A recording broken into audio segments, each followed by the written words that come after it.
Hazreti Resul-i Ekrem ve Nebi Muhterem sallallahu teala aleyhi ve sellem Efendimiz Hazretlerinin aziz pak münevver mutahhar ruh şeriflerine salavat-ı şerife getirenlerin ahir akıbetleri hayrola. Ali azvacı tahirat evlad Resul-i Ashab-ı Gücün Efendilerimizin Seher Enbiya Azam ve Resul-i Kerem Hazretlerinin ervah şeriflerine Pirimiz Bilal-i Habeşi radıyallahu anh Efendimizin Mihmendar-ı Resul-i Kibriya Ayub Sultan Halid bin Zeyd Ebu Eyyub Ansari radıyallahu anh Şah Murşidan Şah Hacı Muhammed Bahadır Nakşibendi Bukhari Mevlana Celaleddin Rumi Mevlana İzzeddin Halil Bağdadi SahibulZaman Kıbletül-İslam Şeyh Mevlana Muhammed Nazım Adil Hakani SahibulSaif Şeyh Abdulkerim Kibrisi Rabbani Kaddesallahu Asarım Hazretlerinin ervahı için Hadimul Harmeyn-i Şerifeyn Abu Sultan Selim Han Ebul Fatih el-Magazi Fatih Sultan Mehmed Han ve Serdar Hakan Sultan Abdülhamid Han cennet mekan Firdevs-i Aşen Hazretlerinin ervahını ve avni inayetine Allah husus bu caminin bayinesi ve bugüne kadar işesinin gelmiş geçmiş İmam Muazzin Kayyum cemaatinin ve kafe ehli min ervahı için Allah rızası için El Fatiha. Euzubillahimineşşeytanirracim. Bismillahirrahmanirrahim. İnna Allah ve melâiketuhu yusallûne alen nebi. Ya eyyühellezîne âmenû sallu aleyhi ve sellimû teslîmâ. Allahümme salli ala seyyidina Muhammedin ve ala ali seyyidina Muhammed. Allahu Ekber, Allahu Ekber. Allahu Ekber, Allahu Ekber. Eşhedü en la ilahe illallah. Eşhedü en la ilahe illallah. Eşhedü enne Muhammeden Resulullah. Eşhedü enne Muhammeden Resulullah. Hayya alas-salah. Hayya alas-salam. Hayya alel-felah. Hayya alel-felah. Allahu Ekber, Allahu Ekber. La ilahe illallah. La ilahe illallah ve la şerike leh. Seyyidina Mevlana Muhammed Resulullah sallallahu aleyhi ve sellem. Elhamdülillah, elhamdülillah.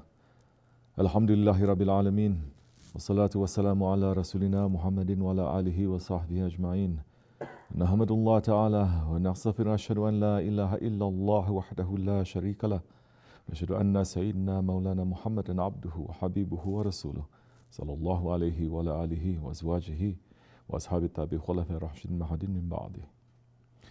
وزرمتي على التحقيق خصوصا منهم على الأميت خلفاء رسول الله على التحقيق أمراء المؤمنين حضرة أبو بكر وعمر وعثمان وعلي وعلى باقي أصحاب التابعين رضوان عليهم أجمعين يا أيها المؤمنون الحاضرون اتقوا الله تعالى وإن الله حمى الذين ذكروا الذين هم محسنون الحمد لله رب العالمين والصلاة والسلام على أشرف الأنبياء والمرسلين سيدنا مولانا محمد وعلى آله وصحبه أجمعين.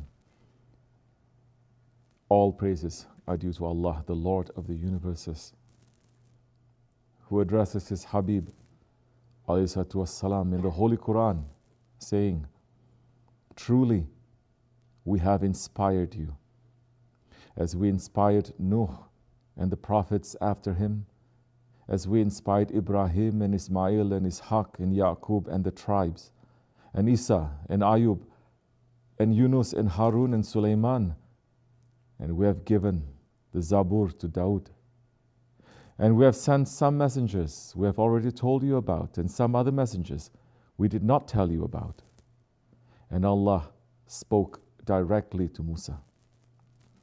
Messengers of good news and warning, in order that mankind might have no argument against Allah after the messengers. Allah is almighty, all-wise. But Allah Himself testifies concerning that which He has revealed unto you. In His knowledge, He has revealed it.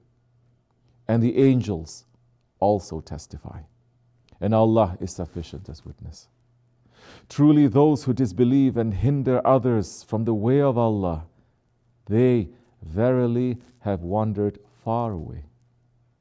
Truly, those who disbelieve and deal in wrong, Allah will never forgive them, neither will He guide them into a tariqah, into a way other than the tariqah of Jahannam, wherein they will live forever. And that is ever easy for Allah. O mankind, the messenger has come unto you with the truth from your Lord. Therefore believe, it is better for you. But if you disbelieve, then still truly unto Allah belongs whatsoever is in the heavens and the earth. Allah is ever all-knowing, all-wise. Sadaqallah al-Azim. May all peace and blessings be upon Sayyidina Muhammad, Rasulina Muhammad, Nabiina Muhammad, Shafiina Muhammad, Habibina Muhammad alayhi salatu wassalam. May all peace and blessings be upon the Padishahs of the Alams who said, mihrabs, pulpits of gold will be arranged for the prophets and they will sit on them. But my pulpit will remain empty because I will not sit on it.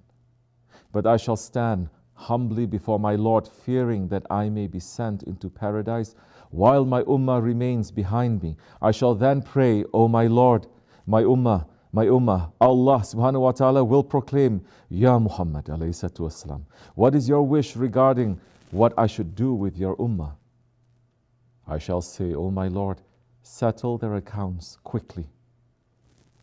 So I will continue to intercede until I get letters securing the release of those who had already been sent to hell, to Jahannam, to the extent that Malik, the guardian of Jahannam, will exclaim, Ya Muhammad, you have not left even a bit of the Lord's anger amongst your ummah. Sallallahu Alaihi Wasallam.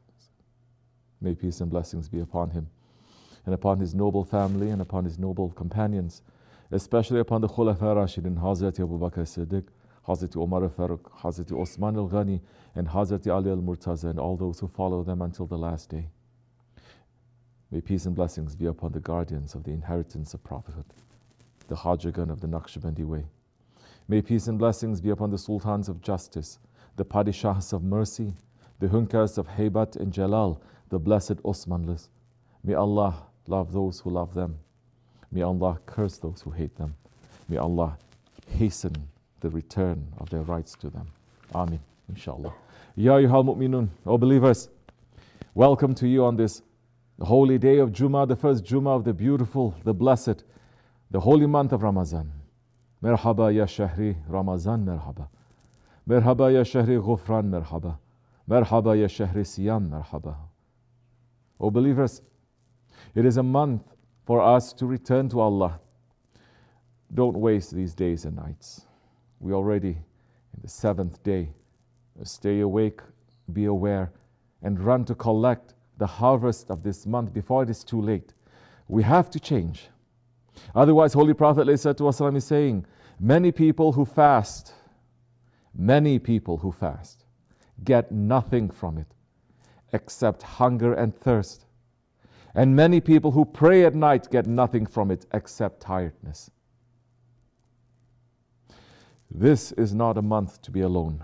This is a month to be in jama'at with those whom Allah loves. Hazrat Anas ibn Malik radiallahu anhu is reporting that Rasulullah ﷺ said, whoever seeks the company of awliya and learned people during the month of Ramazan will receive the reward for the prayers of a whole year for every step towards such a jama'at. And on the day of judgment, he will stand together with me before the throne of mercy. And whoever prays all the prayers of this month in jama'at for every rak'at, Allah will grant him a city in paradise with unimaginable delights. Whoever makes his parents pleased with him in Ramazan, Allah Almighty's gaze of mercy rests upon him, and I am his guarantor. He will enter paradise. So this is a month of Jamaat, and specifically it is a month of being in the company of the Awliya Allah. Because what are the Awliya Allah doing in their Jamaats? What are they teaching us to do in the month of Ramazan. Our Shaykh, SahibulSaif, Shaykh Abdulkerim Kibrisi Rabbani, Qaddasallahu Sir, is saying the month of Ramazan, the month of Ramazan, the month of fasting, the month of giving zakat, the month of giving charity, the month of sharing, the month of getting together and to enjoy the prayers, the month of getting together to eat the rizq of Allah together, preparing different dishes and to eat together. This is the month. This month in reality is forcing us to live like that and to be able to carry the other months also the same way. And then when people become familiar to each other and they start loving and respecting each other, then you cannot find problems anymore. The problems will go away. And if one has a problem, the other one has a solution. And if that one does not have the solution, then another one has the solution. This is not something extra. This is the essence. This is the soul of Islam. This is Islam that Hazrat Muhammad Mustafa ﷺ brought, that began in Mecca and blossomed into a rose garden in Medina. And it is this Islam, the Islam of sharing, the Islam of helping others, the Islam of bringing people together, that the sheikhs who are guiding the murids on the path of the Sahabis, that they are trying to teach. We must know something about our Holy Prophet ﷺ. If we are ignorant about him, we will be ignorant about our sheikh. We must know our Holy Prophet ﷺ, because to know him is to love him. In one long hadith, Hazrat Hassan ibn Ali radiallahu an asked his uncle, Hazrat Hind Abi Hala, the physical description of the Holy Prophet ﷺ. Then Hazrat Hassan radiallahu an is saying, I hid what I learned from my uncle, from my brother Hussein, for a while. Then I spoke to him and found out he had already beaten me to asking questions about the description of our grandfather. He had asked our father, Hazrat Ali, about how the Holy Prophet ﷺ behaved at home and outside, about his majlis and about his features. He had not left anything out. Then Hazrat Hussein said, I asked my father about how the Holy Prophet ﷺ was at home. Hazrat Ali said, Karamallahu wajhah, it was allowed for him to enter his house for his own rest. When he went home, he divided his time into 3 parts. 1 part for Allah, 1 part for his family, and 1 part for himself. And the part for himself he divided again between fulfilling the needs of the people and himself. He used the time more for the common people than for the elite. He did not keep anything for himself if they needed it. Some people needed 1 thing, some needed 2, and some had many needs. He concerned himself with them and kept them busy doing things that were good for them and the community. He always asked about them and what was happening to them. He used to say, those who are here should tell those who are not here about what I'm saying, and you should let me know about what is needed by people who cannot reach to me. On the day of judgment, Allah will make firm the feet of a person who conveys to a sultan the need of someone who cannot convey it himself. This is all that he would want. This is all that he would want to talk about. And he would only accept this from the people. Then Hazrat Ali mentioned the hadith of Hazrat Sufyan ibn Waki. They entered as seekers and only departed after having tasted, leaving as guides. Then Hazrat Hussein asked his father about how the Holy Prophet ﷺ behaved outside the house, and Hazrat Ali karamallahu wajhah said, Rasulullah ﷺ held his tongue except regarding what concerned people. He brought people together and did not split them. He honored the nobles of every group of people and appointed them over their people. He was careful about people and on his guard against them. But he did that without turning his face away from them or being rude. He asked about his companions, and he asked how people, and he asked people how other people were. He praised what was good and encouraged it, and disliked what was ugly and foul and discouraged it. He took a balanced course without making changes. He was not negligent, fearing that people would become negligent or tired.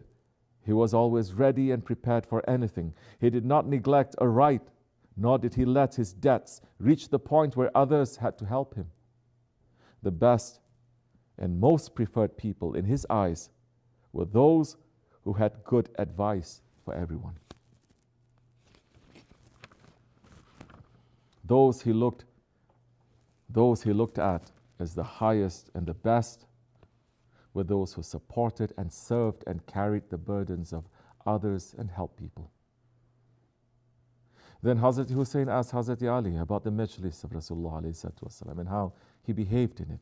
Hazrat Ali said, Holy Prophet ﷺ did not sit or stand without making zikr. He did not have a specific place for sitting, but wherever he sat, the people gathered there. He gave everyone who sat with him his share, so that nobody who sat with him thought anyone was more honored than himself. If anyone sat with him or stood near him to ask something, he dealt with that person until the person turned away. When someone asked him for something he needed, he either left with it or with some comforting words. He had the kindness and best behavior of all people, being like a father to them. They were all equal in terms of their rights to him. His majlis was one of compassion, modesty, patience, and trust. Voices will not raise. And people's faults and shortcomings were not made public or exposed. The people in the majlis were attached to each other by fear of Allah, and they were humble. They respected the old and showed mercy to the young. They helped those with needs and showed mercy to strangers. This is just some portion of the hadith of Sayyidina Hussein and Sayyidina Ali. The heart that is alive is going to beat faster when it hears this hadith. And yes, his hand will go to his heart and he will give the highest salat and salam to that Prophet, who is Rahmatul lil Alameen. So when we hear this description, what are we hearing being described? Isn't this the majlis of our Shaykh? Isn't this the sohbat of the dergah? How can the jama'at of the Shaykh be anything else when he is an inheritor of that Holy Prophet ﷺ? And what is the core of this hadith? It is saying that the Holy Prophet ﷺ spent his time finding out the needs of others and helping them and loving them. And what is Hazrat Ali saying? The person that the Holy Prophet ﷺ gave the most value to was the person who would help others and serve the ummah the most. And Holy Prophet ﷺ gave an order saying, whoever cannot reach to me, you must bring their needs to me. So now, where are we in all of this, in this month of sharing? Are we finding out what people need and running to them? To know the needs of others, a person first has to know them. He has to mix with them. He has to love them. Are we living like that? Are we running to help others and to serve the ummah? Are we bringing the message of those who cannot reach to the dergah, to the Shaykh? Or are we being selfish? This is the time. This is the month to check ourselves, because in this month, Allah subhanahu wa ta'ala has given us every condition for us to be able to live like this. The Shaykh is already living like this. The Shaykh is already dividing his time and spending his life according to the sunnah of the Rasulullah alayhi wasallam. Yes, our Shaykh was doing this. So now we have to make ourselves to also be a part of that. Yes, we have to make ourselves to be a part of that body, so we know what is happening to the rest of that body and feel the pain if it is in pain. Otherwise, yes, we're going to be alone and lonely in this life and next life, because that dark loneliness is the result of selfishness. And nothing in this entire creation can stand to be alone, because only Allah is alone.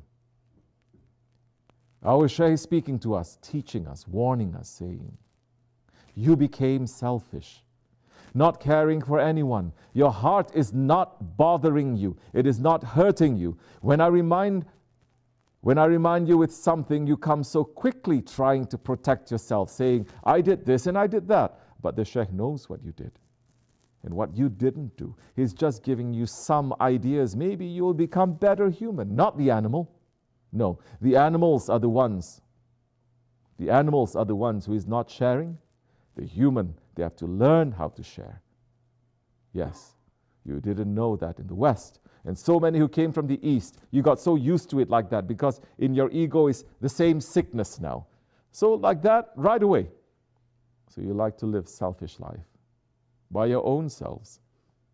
And you want to reach to safety? Think again. Think again one more time. That is not how it's going to happen. Either you're going to learn to live like a Muslim that the Holy Prophet has ordered before the appearances of Mahdi, or you are going out from this world.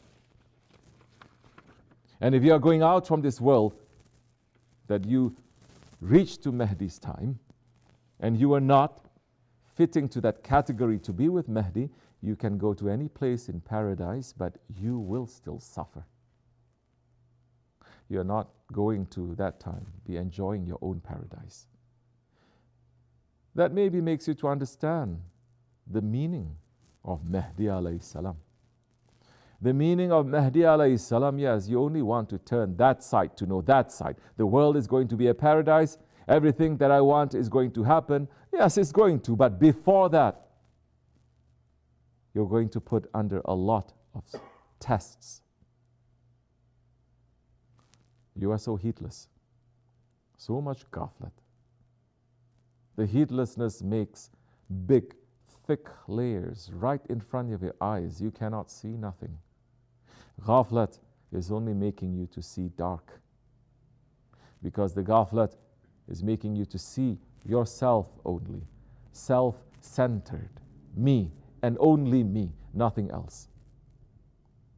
SahibulSaif speaks the truth. We have to come out of this in this month of Ramazan. We need to come out of this. We are, inshallah, following the way of our Shaykh, who is following his Shaykh, going back through the Naqshbandi golden chain. And this way is the way of the Sahaba. The peer of our tariqat, Shahin Naqshbandi Qadasullah Sir, is saying about his training in this way. I was ordered to help the needy and to serve the weak, and to motivate the heart of the broken-hearted. I was ordered to keep humbleness and humility and tolerance. I kept these orders, and I spent many days of my life in that manner. Then I was ordered to take care of animals, to cure their sicknesses, to clean their wounds, and to assist them in finding their food. I kept on that way until I reached the state that when I saw an animal in the street, I would stop and make way for it. This is the way of our peer. This is the way of our Shaykh. He is our guide. O believers, this is the month of Ramazan. Allah subhanahu wa ta'ala is making it easy in this month. Yes, we must fast. Yes, we must pray. Yes, we must make more zikr. But if we do all that, and if at the end of Ramazan our heart has not become more open to the Jama'at, our heart has not gathered and sent more love and caring to the Jama'at, our hand has not become more open to share, and our eyes have not become more open to see what is hurting people and how we can help them, then we may be from those who only became hungry and tired during Ramazan. May Allah subhanahu wa ta'ala protect us from that. At this first Jummah of Ramazan, we are asking with the dua of Sultan al-Awliya, Shaykh Maulana Muhammad Nazim Adil Haqqani Qaddatullah Sir, saying, Ya Rabbi, you made us among the nation of your beloved. May we be a loyal nation. May we guard His way. May we keep His sunnah. Ya Rabbi, we are weak. Make us strong so that we walk on the way of your beloved. You loved Him. Make us to love Him too, Ya Rabbi. You showed His way. Show that way to us too, Ya Rabbi. Send us servants who will show it. My Allah, you loved, we love too. How beautiful. You loved, we love too. Allah Zul Jalal didn't love anything else, only His beloved. He called Him my beloved. You loved Him, make us love Him too. Ya Rabbi, make it easy for us to walk on His way. Give us that honor too. O our Allah. Amin. Fatiha. Astaghfirullah. Astaghfirullah. Astaghfirullah. Lazim alazi. La ilaha illallah. لا إله إلا الله وحده لا شريك له له الملك والحمد لله كبير لا إله إلا الله وحده لا شريك له لا إله إلا الله وحده لا شريك له له الملك لا إله إلا أنت سبحانك إنا ظالمين لا إله إلا أنت سبحانك لا إله إلا أنت سبحانك سبح قدوس ربنا رب الملائكة سبح قدوس ربنا رب سبح قدوس ربنا رب إن دين الله الإسلام محمد عدد ما جرى به القلم في الكتاب عندك وصل على سيدنا محمد وعلى آل سيدنا محمد ملء سماواتك وصل على سيدنا محمد وعلى آل سيدنا محمد